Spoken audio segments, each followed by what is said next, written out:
Donc on va maintenant accueillir nos témoins suivants, Stéphanie Moulin, ING, Pierre Schmitt, délégué à l'environnement de la ville de Luxembourg, et Isabelle Schumers de Code Center Pfaffendahl. Pendant qu'ils s'installent, quelques mots sur le travail mené depuis le lancement du manifeste. On a débuté par une conférence donc en juin, comme a dit Nancy, et structuré autour de 3 sujets. Donc 3 principaux groupes de travail, la bureautique, l'événementiel, la restauration. Les plastiques à usage unique s'y rencontrent quotidiennement, et c'est bien le quotidien des entreprises qui était ciblé, qui nous intéressait.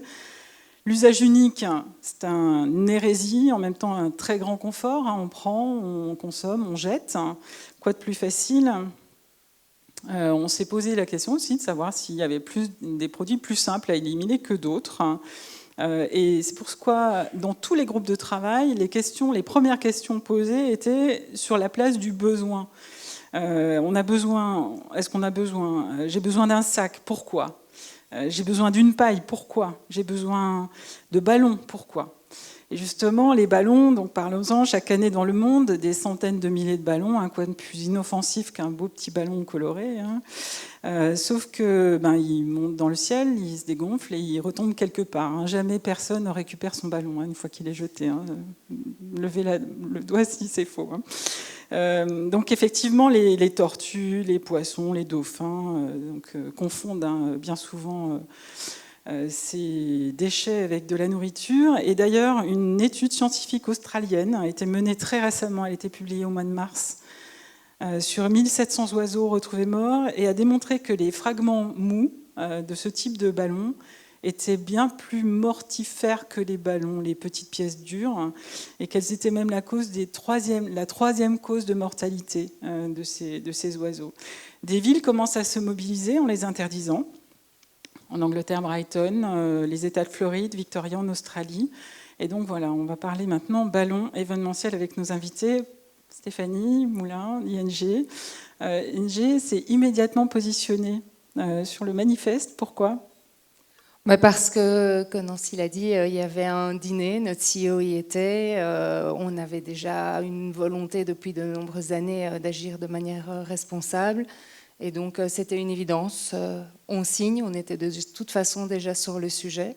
Et donc, en rentrant, elle m'a dit « Ah, au fait, je t'ai nommé ambassadeur pour le zéro plastique à usage unique. » Je dis « Ok, merci. » Et donc, voilà, c'était lancé. La volonté, c'était vraiment montrer que nous agissons de manière responsable et que nos actes sont vraiment un effet d'entraînement aussi pour nos employés, pour essayer de faire rayonner chez eux, parce que ce sont 900 personnes qui travaillent chez nous, ils ont une famille, et si on parle de ce qu'on fait au bureau et que c'est pas si difficile, ça peut rayonner. Alors, ING est une banque, j'ai oublié de vous présenter, je pense qu'on a tous visualisé, mais vous êtes aussi très connu pour le marathon, m'a-t-on dit.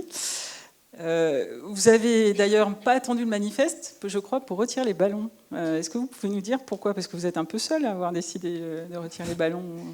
Oui, on est un peu seul et on est un peu seul depuis longtemps. Donc, il y a eu un choix. Donc, il y a eu un choix de notre CEO précédent, ça date d'il y a un peu plus de 5 ans. Et il nous a dit, on supprime les ballons, c'est pas possible. L'hélium, c'est un gaz, c'est une matière naturelle. Les ballons, c'est mauvais. C'est dans la cohérence de ce qu'on veut faire. On était tous d'accord. Alors, il faut être honnête, ça se fait pas en 2 minutes. Les ballons, c'est très, très visible. Et on adore que le jour de l'ING Marathon, la ville soit quand même relativement orange, au cas où certains ne l'avaient pas remarqué. On aime ça. Et donc, il fallait supprimer les ballons. Est-ce que c'était faisable ? Immédiatement, non. Parce qu'il a vraiment fallu trouver des alternatives durables. Et pour trouver les alternatives durables, ça a été des beach flags, des bâches, toutes des moyens de communication qui sont réutilisables. Donc, ça a pris 1 an. Et l'année suivante, il n'y avait plus de ballons. Et donc, résultat, ça fait quelques années où les gens nous disent « Où est-ce que je peux trouver vos ballons ?» Nous, on n'a pas de ballons.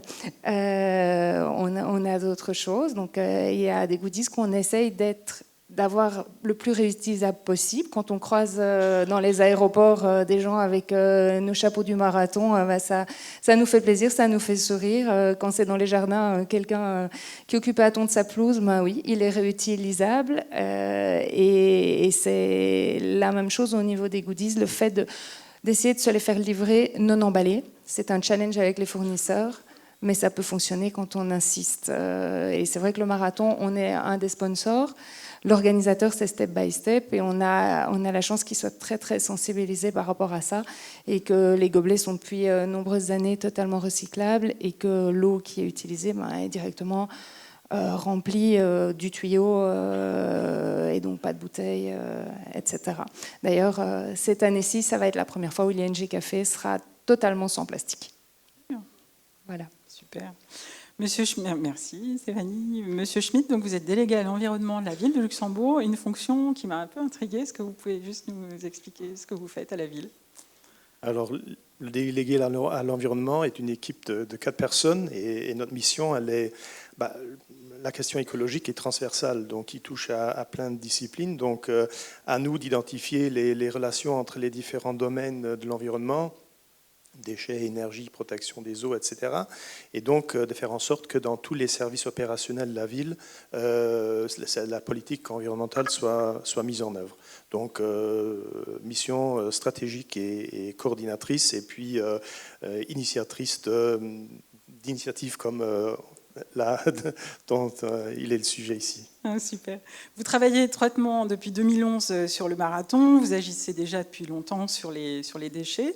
Est-ce que les ballons et généralement les produits promotionnels restent un problème pour la ville? Oui, effectivement. Donc, effectivement, on travaille sur le marathon depuis à peu près 2011, mais pas que sur le marathon. Donc, on travaille maintenant en matière de déchets sur plein d'événements, du plus petit, que ce soit la fête des scouts dans le quartier, jusqu'au le défi majeur, c'est la fête nationale. Et juste derrière la fête nationale, il y a le marathon. Les deux avec à peu près 100 000 visiteurs en ville, concentrés en une soirée quasiment. Après viennent le marché de Noël, la Schwebafort, etc. Et donc, effectivement, le marathon, et le marathon, effectivement, c'est un bon support publicitaire. Donc, ceux qui investissent dans l'événement, ils veulent être visibles, comme cela a été dit. Et donc, les produits promotionnels, les ballons sont un problème pour nous. Juste pour dire, on parle beaucoup en tonnes aujourd'hui. Donc le marathon, en une quasiment demi-journée, produit 12 à 15 tonnes de déchets, dont 3 à 5 tonnes de déchets à ramasser sur la voie publique. Donc ça, c'est pas rien, ce qu'on arrive à produire en un très bref laps de temps. Et donc, oui, les ballons sont un problème. Donc, il ne s'agit pas seulement d'interdire, mais aussi de proposer des alternatives ou donner des recommandations, comment on peut faire autrement. Donc, on ne fait pas que interdire, on travaille ensemble avec le sponsor, avec l'organisateur. Donc on édite même sur Internet des fiches de recommandation pour aider les gens à trouver des solutions alternatives au plastique et aux déchets en général. Vous parlez d'interdiction, et cette semaine et la semaine passée, quelques villes commencent à se positionner en interdisant les plastiques à usage unique. La ville de Cannes l'interdit sur tous les restaurants des plages. Et Genève vient de l'annoncer également, l'interdiction des plastiques à usage unique dans sa ville. Comment vous voyez les interdictions et comment est-ce que vous voyez la directive? En gros, est-ce que c'est une chance et comment vous voyez l'histoire? C'est une chance et c'est une nécessité. Parce que ce qu'on fait jusqu'à présent, c'est basé sur le volontariat. Donc tout le monde qui veut participer, on donne pour les manifestations dans l'espace public, on donne des autorisations, qui sont combinées à certaines obligations, mais quand même, c'est plutôt sur la base volontaire. Donc, à un certain moment, on voit qu'on est limité. Donc, le volontariat, c'est bien, mais à la fin du compte, il faut quand même quelque chose d'obligatoire. Donc, et il faut commencer par... Et c'est bien qu'on commence par le niveau au top, donc européen, parce que même si on réglemente, et on a dans notre tiroir depuis plusieurs années, on a notre règlement communal, et on est en train de le ressortir, de relire, et peut-être qu'il va sortir un de ces jours. Mais ça ne sert à rien si l'environnement ne colle pas. On ne peut pas interdire si... Et l'environnement, il n'est pas que communal, il n'est pas que national, il est international. Si on prend les grandes marques de boissons en écriture blanche sur fond rouge, et on sait que si les exploitants doivent s'approvisionner à partir de la Belgique, et la Belgique n'a pas les appareils pour servir les boissons à partir de contenants plus grands, et que ça se fait quand même en Allemagne, mais qu'il faut s'approvisionner en Belgique. Donc, il y a un problème. Donc, il faut que ça, d'abord, il y ait le cadre réglementaire européen. Et après, on peut le décliner, on est en discussion aussi avec Robert Schmitt régulièrement, le décliner au niveau national et puis communal. Merci. Et Isabelle Schumers, donc Co-Center Pfaffendahl, donc vous travaillez sur un projet initié par le ministère de l'Environnement qui s'appelle Green Event et supporté aussi par le ministère de l'Économie. Est-ce que vous pouvez nous en dire plus ? Oui, donc c'est un projet qu'on fait ensemble avec la Superdrexkust. Et le but, c'était vraiment d'épauler les organisateurs et de les aider à faire des événements verts. Donc on s'est rendu compte que souvent, les organisateurs manquaient encore d'informations, ou disons d'une plateforme centrale où ils pouvaient trouver des informations très concrètes, des adresses sur comment organiser un événement vert. Et c'est pour ça que très prochainement, on va mettre en ligne aussi un site internet avec toutes ces informations concernant tous les différents sujets, la prévention des déchets, la mobilité, l'énergie. Et à côté de ça, il y a aussi des workshops qui sont prévus et un accompagnement individuel des organisateurs. Et donc c'est un projet qui s'adresse à la fois aux événements festifs et pour les événements business, il y a aussi une stratégie qui est en train d'être développée justement avec le ministère de l'Économie. Très bien. Est-ce que d'après vous, ça existe les gadgets écologiques ? Alors ça c'est une bonne question, je pense que c'est difficile d'y répondre très concrètement, mais si on entend par écologique de juste remplacer par exemple dans ce cas-là le plastique par un autre matériel, le bois, le carton, le bioplastique, alors je pense que non, parce que ça veut dire qu'on va massivement aller vers d'autres produits et que et ces autres produits ne sont pas forcément meilleurs pour l'environnement. Et voilà, il faut aussi avoir en tête que de toute façon, si on fait un objet qui a pour but d'avoir une durée de vie très très courte, je ne sais pas, les ballons, les bics, il ne sera jamais vraiment écologique si on compte toutes les ressources qui sont nécessaires pour le produire. Et je pense qu'un exemple qui est assez frappant en ce moment, c'est vraiment les tote bags, donc ces sacs en coton qui sont très trendy. Pour qu'ils soient vraiment écologiques, il faut que le tote bag que le coton soit de l'agriculture biologique, mais surtout que l'utilisateur final l'utilise plusieurs centaines de fois. Et on sait tous qu'on en a des dizaines chez nous, et rares sont les personnes qui vraiment l'utilisent plusieurs centaines de fois. Donc si le tote bag est vraiment conçu comme un objet purement, disons, marketing, promotionnel, sans regarder vraiment l'utilisateur final, alors ce n'est pas vraiment un gadget écologique parce qu'il ne soutient pas une vraie logique de réutilisation. Et voilà, et je pense que si